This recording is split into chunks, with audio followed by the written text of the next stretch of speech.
New research findings show there is a single cause for all cancers. This book provides exact instructions for their cure.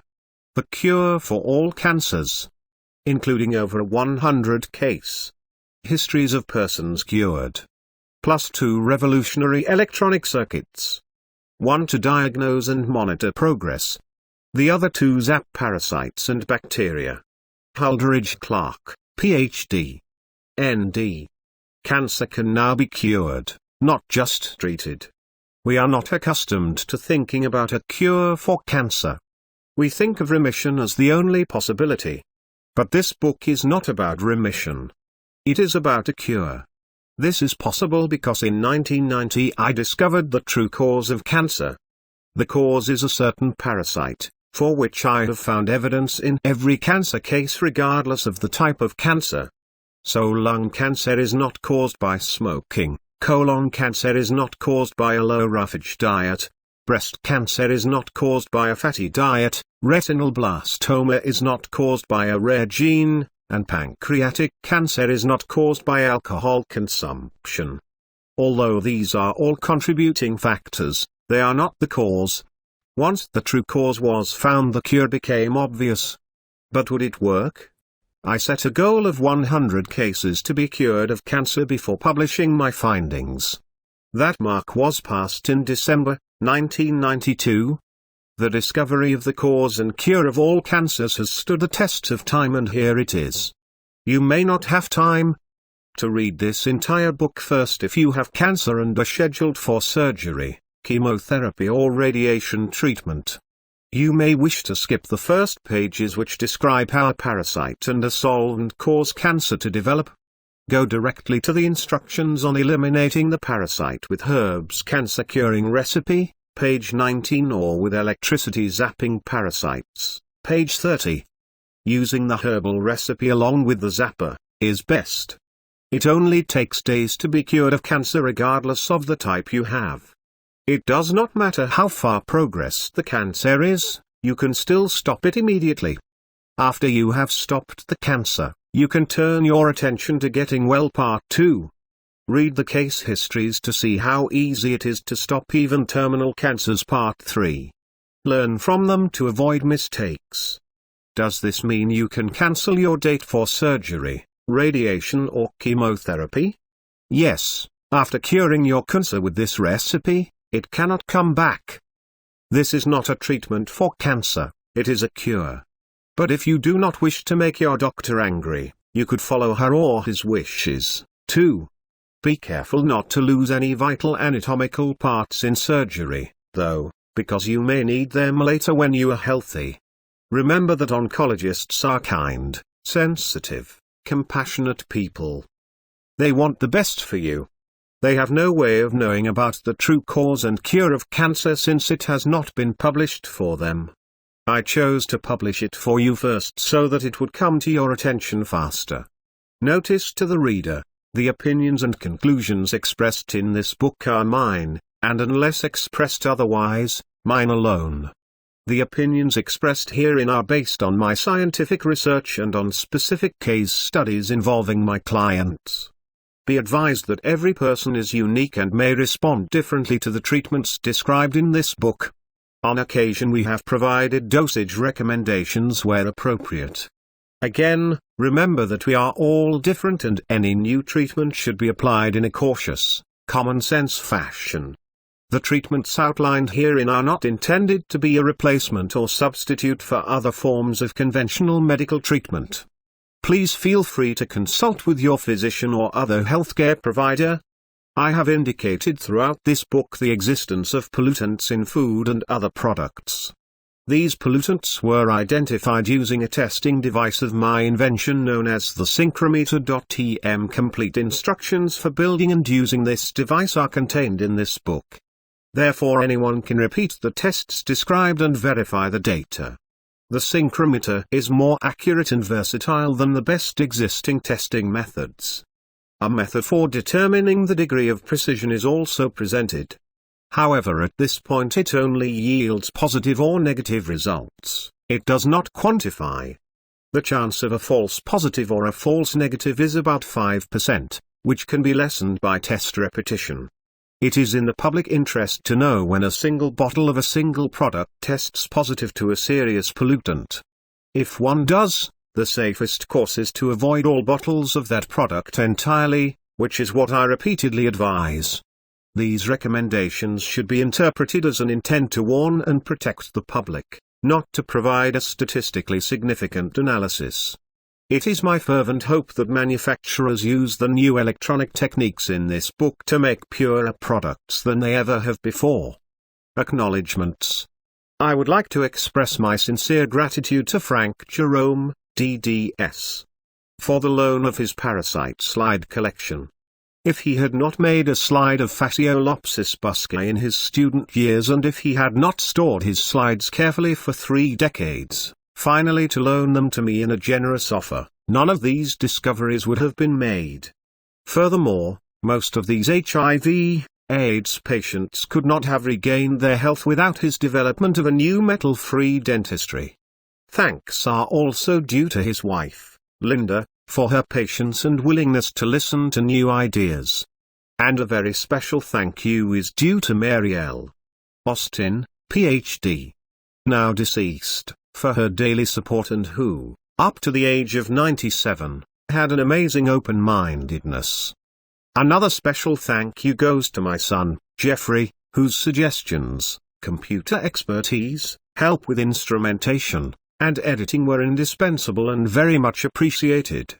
In 1996, the collaboration with Patricia Connolly-Gauzen made possible our discovery of dental toxins and better dental practices. This led directly to improved survival opportunity for many terminally ill patients. Her contribution is greatly appreciated. Preface. From time immemorial, healthy people have held sick people hostage.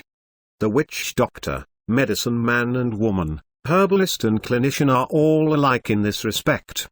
They wish to keep information surrounding illness and wellness to themselves and away from the common person so that a profession of medicine can grow and become lucrative. The herbalist did not tell which herbs could relieve colds or bring on a woman's menstrual period birth control for fear that the people in need would get them for themselves and not need nor pay the herbalist. The modern medical profession overlooks information on prevention. It tries to make self-help and simple treatments illegal. All for the same purpose, to build and aggrandize their profession. This seems inappropriate, especially where communicable or widespread illness is involved.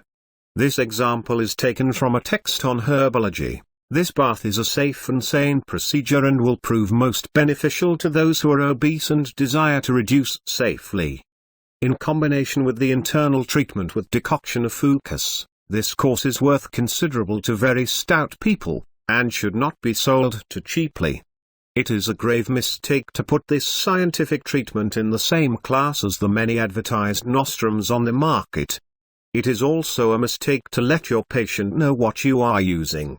If any do make this mistake, he will lose his client who will straight away go to a drugstore for supplies. I believe hostage holding of the sick is immoral, fundamentally unethical, and needs to be stopped. Besides the moral issue, there is a practical issue. It would benefit society much more if the sick person were quickly rescued and helped back to productivity. A healthy society benefits each of us immensely. Likewise, an ill society injures us immensely, even when it is half a planet away.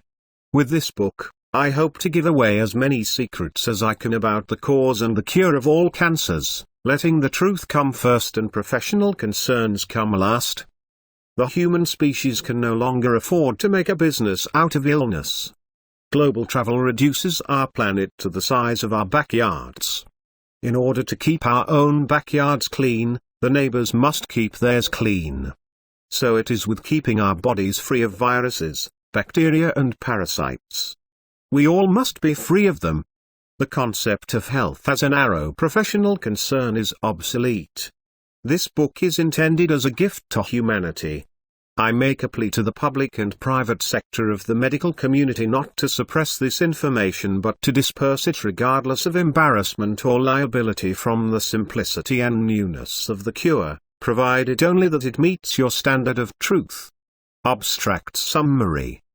The human species is now heavily infested with parasites, particularly the intestinal fluke Fasciolopsis buski, the sheep liver fluke Fasciola hepatica, the pancreatic fluke of cattle Eudema pancreatica, the human liver fluke Clonorchis sinensis, and the common roundworm, Ascaris.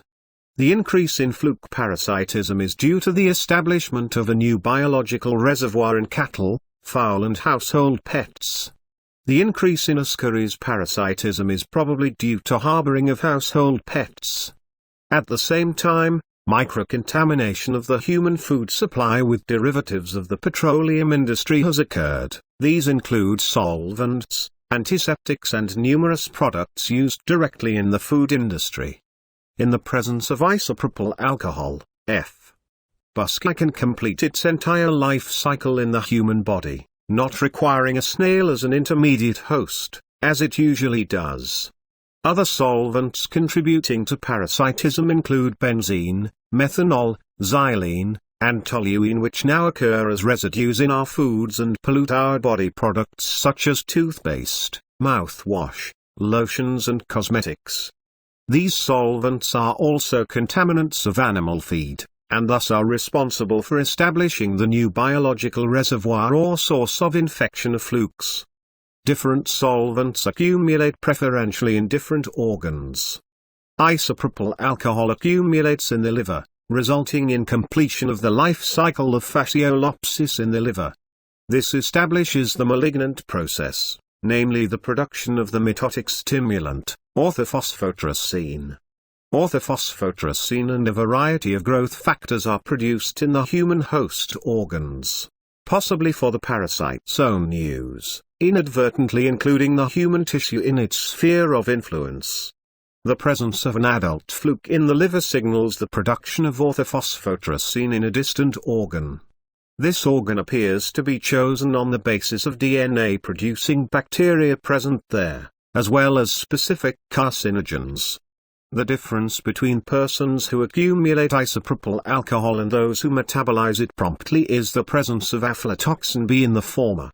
The coincidence of aflatoxin B and isopropyl alcohol in the liver results in the formation of human chorionic gonadotropin HCG. HCG becomes widespread throughout the body and is followed by orthophosphotyrosine formation. Aflatoxins are contaminants of our foods and may also be produced in situ by the growing mycelia of Aspergillus varieties. Such mycelial growths are only seen in the presence of copper. Vitamin C is oxidized and rendered useless in the presence of the parasite, Ascaris. The killing of all parasites and their larval stages together with removal of isopropyl alcohol and carcinogens from the patient's lifestyle results in remarkable recovery, generally noticeable in less than 1 week. Cancer could be eradicated in a very short time by clearing our food animals and household pets of fluke parasites and by monitoring all food and feed for solvents.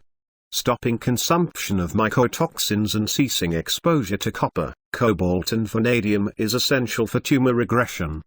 Since developmental stages of the intestinal fluke are found in blood, breast milk, the saliva, semen, and urine and can be seen directly in these body fluids using a low-power microscope, it follows that this parasite can be sexually transmitted and also transmitted by kissing on the mouth and breastfeeding.